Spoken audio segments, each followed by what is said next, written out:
Hey guys, it's Alicia with WTI, and these are my favorite sunglasses. Let me show you these Ray-Bans.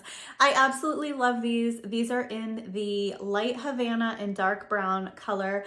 These are sunglasses that you can put prescription lenses in. I do not have prescription lenses in them, so these are just regular sunglasses. I absolutely love them for so many reasons. First of all, super high quality. They do an awesome job at protecting my eyes from the sun. I really notice a difference when I use a quality pair of sunglasses versus a cheaper pair. I really notice a difference in the protection in my eyes. So to me, it's really important. I love the color of these. I also love the shape.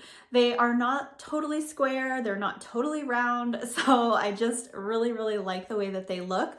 I also like that they are not a giant pair of sunglasses. I have a kind of small head, so these do not overwhelm my face, but I also think that these would be great for a variety of different face shapes and be super flattering. So I absolutely love these. If you're looking for a new pair of shades, definitely check out these Ray-Bans. They're my favorite.